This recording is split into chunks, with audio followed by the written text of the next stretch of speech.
रघु जिनसे चला रघुवंश और रघु के बेटा महाराज आज के बेटा महाराज दशरथ और दशरथ जी के यहाँ स्वयं राम लक्ष्मण भरत शत्रुघ्न जलाने हुई।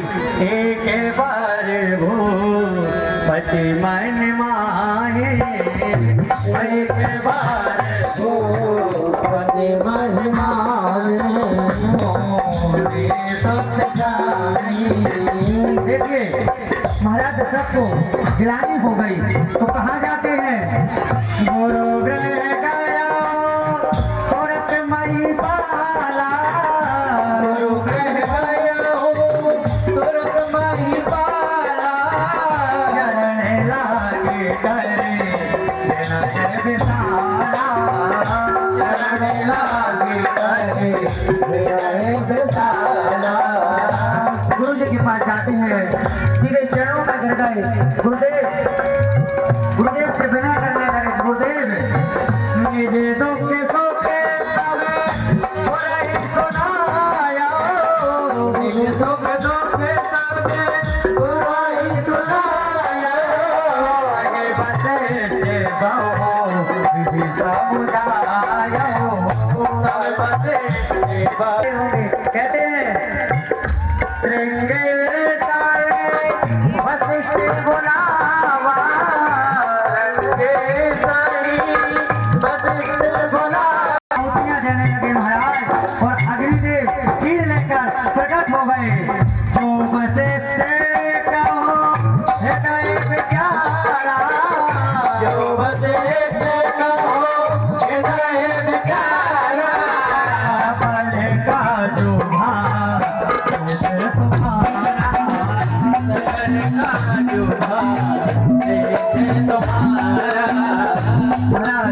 दशरथ से कहते हैं राजन आपका काज सिद्ध हो गया, आप एक तीर ले जाइए और अपनी पत्नियों को दीजिए।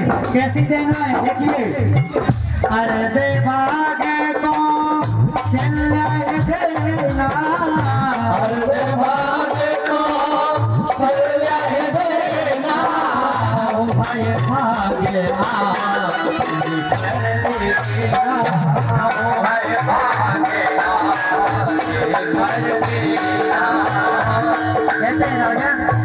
आधा भाग कौशल्या को देना है, उसका आधा कैकई को और उसका आधा करके सुमित्रा को दिला दिया। महाराज आनंद आ गया, शुभ समय आ गया। कहते हैं नौ में देते बदो मास पुनीता, नौ में देते मधो मास पुनीता, शुक्ल पक्ष अवो जित हर बेटा, शुक्ल पक्ष अवो जित हर बेटा, मध्य दिवस अति सीते नहाना, मध्य दिवस अति सीते नहाना, पावन कालो लोक विश्रामा, पावन कालो लोक विश्रामा। नौमी तिथि मधुमास का महीना चैत्र पावन महीना आ गया। आयोजित शुक्ल पक्ष और दिन के 12 बजे थे और भगवान राम प्रकट हो गए। बोलिए राघवेंद्र सरकार की जय हो। आनंद आ गया महाराज, उनके साथ में भरत लक्ष्मण शत्रुघ्न।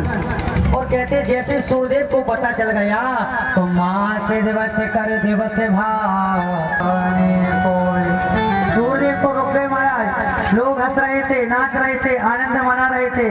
चंद्रमा ने कहा सूर्यदेव थोड़ा आगे जाओ। बोले हम बिल्कुल नहीं जाएंगे, हमारे प्रभु आए हैं सूर्यवंश में, हम बिल्कुल नहीं जाएंगे। चंद्रदेव ने भगवान से शिकायत की, बोले प्रभु सूर्यदेव आगे नहीं जा रहे, हम क्या करें? भगवान ने कहा भैया जाओ। बोले हम नहीं जाएंगे। तो भगवान चंद्र से कहते हैं चंद्र तुम चिंता न करो, हमारा नाम है राम पड़ेगा तो पीछे चंद्र लगेगा और अभी हम चंद्रवंश में भी आएंगे। तो महाराज चंद्रदेव प्रसन्न हो गए। महाराज चारों भाइयों के नामकरण की बारी आती है। नामकरण हुए तो कहते हैं जो आनंदो सिंधु सोकेरा से, जो आनंदो सिंधु सोकेरा से,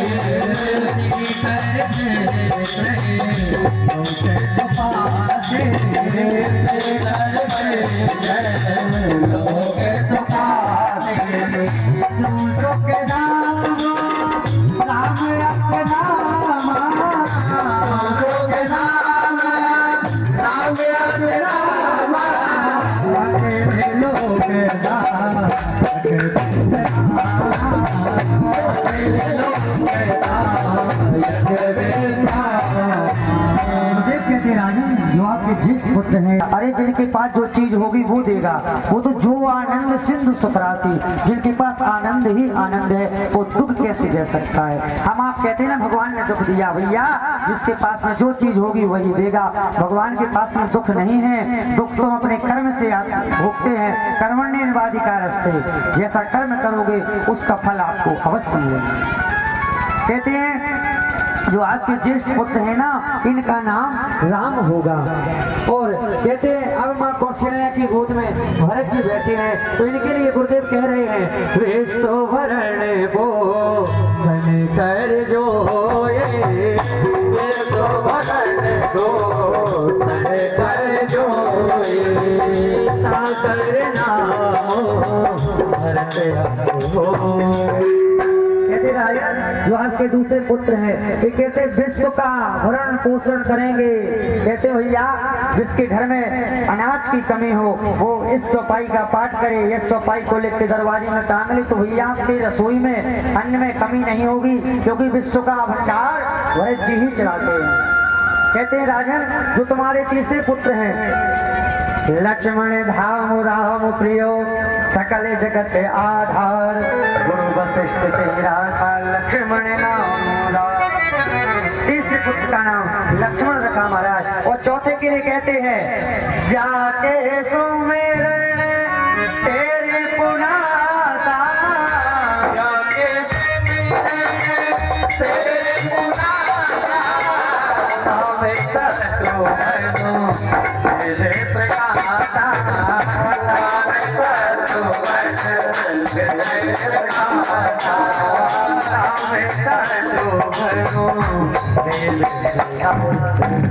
राजन जो तुम्हारे पुत्र हैं शत्रुघ्न नाम होगा। कहते जिनके शत्रु बनते हो भैया इस चौपाई को एक भोजपत्र में लिख दो, दरवाजे पर टांग दो, शत्रुओं का अपने आप विनाश हो जाएगा इनका, क्योंकि यथा नाम तथा गुण, नाम से गुण आते हैं। इस प्रकार से सुखदेव जी कहते भैया राजन हमने आपको राम जन्म श्रवण कराया। कहते हैं सूर्यवंश में राम जन्म तक की कथा आती है, मुख्य रूप से इसमें है कृष्ण कथा, क्योंकि कृष्ण की कथा है भागवत। तो यदि आपको पूरा व्याख्यान सुनना है तो फिर आपको राम कथा सुननी होगी। ये तो कृष्ण की कथा है, मुख्य रूप से सूर्यवंश का वर्णन श्रवण करा दिया कि भैया सूर्यवंश के जो राजा हैं इनमें प्राय संतान की पहले से समस्या रही है, संतान किसी को नहीं होती थी, जब यज्ञ होता था तब संतान हो जाती थी। अब महाराज यहाँ से चंद्रवंश की कथा श्रवण कराते हैं और परीक्षित को भी ललक है, काहे की वो यही कहना चाहते हैं कि प्रभु हमें वो सुनाओ जिसमें हमारे प्यारे का अवतार हुआ, चंद्रवंश श्रवण कराओ।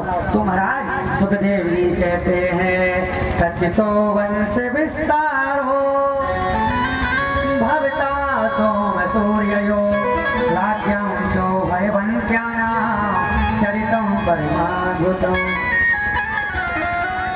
सुखदेव जी कहते हैं परीक्षित सुनो, जब इस धरातल पर कंस जरासंध जैसे पापी अत्याचार करते हैं तब प्रभु को आना पड़ता है। भगवान ने ब्रह्मा जी को संकेत दे दिया हृदय में, क्या कहा कि हम बहुत जल्द मथुरा में आने वाले हैं।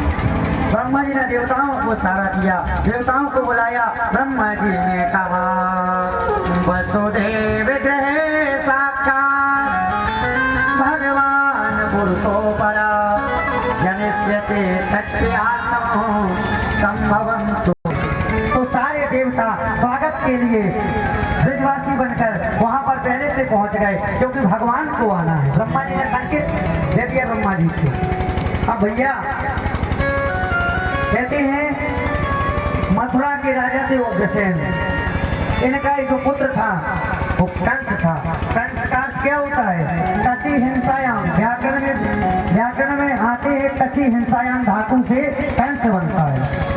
तो भैया जो कंस था बड़ा पापी था, इसने अपने पिता से कहा अरे बुढ़े तू कब तक राज्य चलाएगा, मुझे पता है वो इस राज्य को छोड़ने वाला नहीं है, इसलिए मुझे कुछ करना चाहिए। तो कहते भैया महाराज उग्रसेन को डाल दिया जेल में और खुद बैठ गया सिंहासन पर और महाराज राज्य चलाने लगा। अब होता क्या है कि इसका नाम प्रजा में बिगड़ गया था। इसको प्रजा लोग कहती थी अरे कितना अत्याचारी है, अपने बाप को जेल में डाल दिया, खुद राजा बन गया। अब इसने सोचा कि प्रजा का हृदय, प्रजा का दिल जीतना कैसे जीता जाए। इसकी चचेरी बहन थी कौन? देवी। तो इसने सोचा चचेरी बहन है, सगी भी नहीं है, इसका विवाह कर दो बड़े धूमधाम से तो मेरे नाम अच्छा बन जाएगा। तो कहते हैं इसने अपनी बहन देवकी का विवाह वसुदेव जी के साथ में बड़े धूमधाम से किया और इतना धन दिया कि वहाँ की प्रजा कहने लगी अरे हमारे महाराज तो बहुत अच्छे हैं, नारियल की तरह हैं, ऊपर से कठोर अंदर से पानी पानी। और महाराज जो थोड़ी बहुत और कसर थी सो जोर जोर से रोने लगा। भैया देवताओं ने सोचा अरे माहौल बिगड़ रहा है, ये तो प्रजा के दिल में अपनी जगह बना ली उसने, चचेरी बहन का विवाह किया, खूब जोर से रो रहा है। प्रजा तो कहने लगी हमारे महाराज तो नारियल की तरह है, ये तो कठोर ऊपर बसिया है, अंदर से तो पानी पानी है।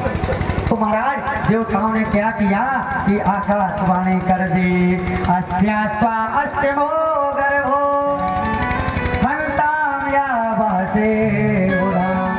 अरे मूर्ख, जिस बहन का विवाह तू इतने धूमधाम से कर रहा है ना, अरे इसी देवकी का 8वां लाल तेरा बनेगा काल। और कंस की आंखें हो गई लाल, काली तलवार और रख दी देवकी के गले में और महाराज पकड़ा देवकी को और पटक दिया रथ से।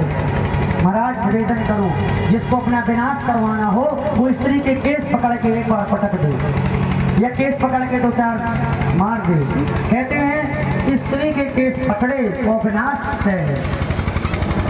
कंस ने देवकी के केस पकड़े, रथ से नीचे पटक दिया, तलवार उठाई, वसुदेव जी ने कहा सौंप देंगे। कहा ठीक है। तो महाराज वसुदेव जी को देवकी को दोनों को जेल में डाल दिया। अब महाराज पहला पुत्र हुआ और वसुदेव जी कंस के पास ले जाते। तो कंस ने कहा प्रति यातु कुमारो यम, अरे राजन वापस ले जाओ, मुझे पहले से खतरा नहीं है, मुझे तो 8 में से खतरा है। नारद जी ने कहा अरे सब बिगड़ रहा है, अरे जब तक पापी का घड़ा नहीं भरेगा, जब तक पापी का घड़ा नहीं भरेगा तो उसका अंत कैसे होगा, पाप कैसे बढ़ेगा। तो नारद जी ने क्या किया, एक कमल का फूल ले आए ऐसे और बोले राजन। कंस ने देखा तो नारद जी को प्रणाम किया, बोले राजन ये बताओ ये क्या है। बोले कमल का पुष्प है। बोले अब ये बताओ कि इसमें आदमी कौन है। इस तरफ देखो भैया भगवान तो आ ही गए हैं, ये क्या है कमल। नारद जी ने कहा राजन ये बताओ कि 8वीं पंखुड़ी कौन है। अब आप यहाँ से गिनोगे तो यहाँ आएगी और यहाँ से गिनोगे तो फिर भी नहीं आएगी। उसने कहा ये वाली दूसरी। तो बोले ये पहली कौन है। तो पहली गिने तो यहाँ। बोले ओ गुरुदेव मैं समझ गया, पहला भी 8वां हो सकता है और 8वां भी पहला हो सकता है। बोले बुलाओ वसुदेव को। वसुदेव जी को बुलाया महाराज और उस बालक की हत्या कर दी। एक एक करके 6 पुत्रों की महाराज कंस ने हत्या कर दी। 7वें गर्भ में भगवान ने शेष जी को भेजा और योग माया से गर्भ को काम करो। बोले कौन सा। बोले मैं यहाँ रहा हूँ, तुम यशोदा मैया के यहाँ लाली बन के जाओ। यदि तुम इतना काम कर दोगी ना तो सुनो हमारा तो साल में एक बार जन्मोत्सव आता है 1 दिन का, और तुम 9 दिन तुम्हारी पूजा होगी। और कहीं दुर्गा मैया, कहीं कलेही मैया, कहीं कंकाली मैया, कहीं शारदा मैया, अनेकों नामों से जानी जाओगी। तो ये आज भी देखो 9 दिन कितना लोग करते हैं। चलो बुलावा आया है, मैया ने बुलाया है, कितने लोग भक्ति करते हैं। और 10वें दिन से फिर वही 9 दिन तो खूब भूत चढ़ता है, अरे माता आई है, साक्षात माता घूम रही है। और 10वें दिन से फिर लग गए जो करते रहे। तो भैया योग माया ने वही किया जो भगवान ने कहा था। योग माया यशोदा जी के यहाँ जाती हैं और यहाँ प्रभु अब आ रहे हैं। कहाँ। देवकी माँ के पास। देवकी माँ के पास प्रभु पहले चतुर्भुज रूप में आए और भगवान ने कहा कि माँ पिताजी आप बिल्कुल घबराना मत, मैं आऊंगा। मुझे आप गोकुल छोड़ के जाओगे, बिल्कुल घबरा